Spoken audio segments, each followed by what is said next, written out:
এক রাজ্যে ছিল এক রাজা। তিনি ছিলেন খুব দয়ালু, কিন্তু হঠাৎ একদিন তিনি ভীষণ অসুস্থ হয়ে পড়েন। রাজ্যের বড় বড় চিকিৎসক এলেন, নানান ওষুধও দিলেন, কিন্তু রাজার অসুখ ভালো হলো না। অবশেষে রাজার অসুস্থতার কথা শুনে রাজবৈদ্য রাজপ্রাসাদে এলেন। রাজামশাই, রাজামশাই, কি হয়েছে আপনার? আমাকে সব খুলে বলুন।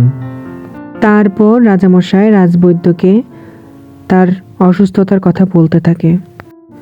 আমি বড় অসুস্থ রাজবৈদ্য, আমাকে সুস্থ করে তুলুন। আপনি কোনো চিন্তা করবেন না রাজামশাই, আমি এখনই আপনাকে দেখে বলে দিচ্ছি আপনার কি হয়েছে। তখন রাজবৈদ্য রাজামশাইকে দেখে বলল, আপনার এক কঠিন ব্যাধি হয়েছে রাজামশাই, যা কোনো ঔষধে বা কোনো চিকিৎসকে ভালো হবে না। তখন রাজামশাই বলল, তাহলে কি আমি আর বাঁচব না রাজবৈদ্য? আমি কি এখানেই মারা যাব? না না রাজামশাই, আপনি কোনো চিন্তা করবেন না, আমি এর একটা সমাধান এখনই বের করে দিচ্ছি। আপনার এই অসুখ একটা মাত্র উপায়ে সারতে পারে। রাজামশাই বলল, কি সেই উপায় রাজবৈদ্য? যে কোনো মূল্যে আপনি আমাকে সুস্থ করে তুলুন রাজবৈদ্য। তখন রাজবৈদ্য বলে, এই রাজ্যে যে সবচেয়ে দুঃখী, যে কখনো সুখের মুখ দেখেনি, তার ঘরে থাকা পানীয় পান করে আপনি সুস্থ হবেন রাজামশাই। এই কে কোথায় আছিস? মন্ত্রীকে এখনই আমার কাছে ডেকে পাঠা। রাজার আদেশ পেয়ে সঙ্গে সঙ্গে মন্ত্রীমশাই রাজার ঘরে এলেন। তারপর মন্ত্রীমশাই রাজামশাইকে বলে, তারপর রাজামশাই মন্ত্রীমশাইকে সবকিছু খুলে বলতে থাকে। রাজামশাইয়ের সব কথা শোনার পর মন্ত্রীমশাই চলে যায় দক্ষিণীর খোঁজ করতে। রাজবৈদ্যও চলে যায় তার গণনার কাজে। দুঃখী মিয়া, ও দুঃখী মিয়া, দুঃখী মিয়া, আছো নাকি বাড়িতে? দুঃখী মিয়া, ও দুঃখী মিয়া।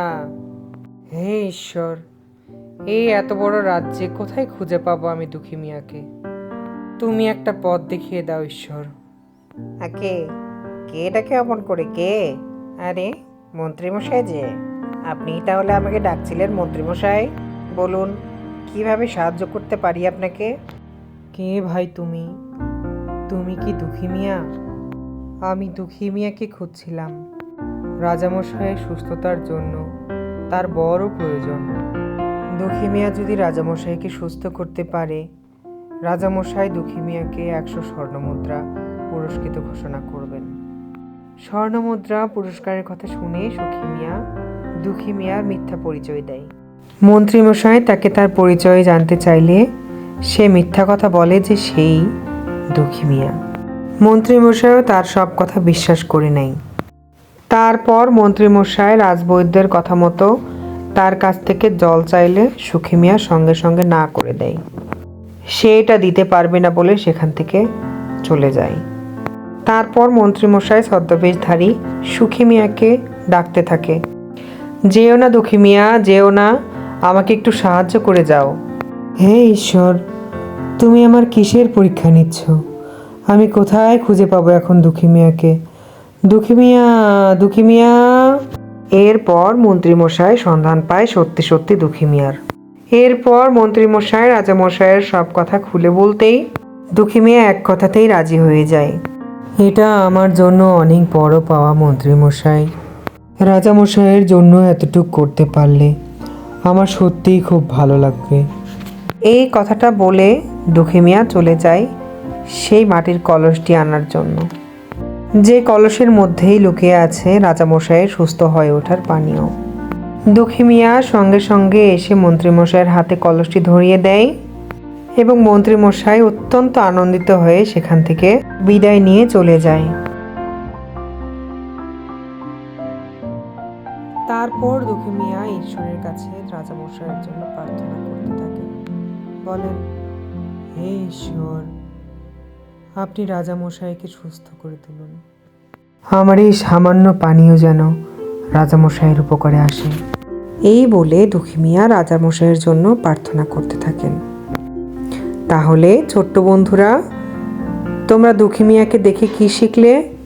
ত্যাগই মানুষকে মহান করে।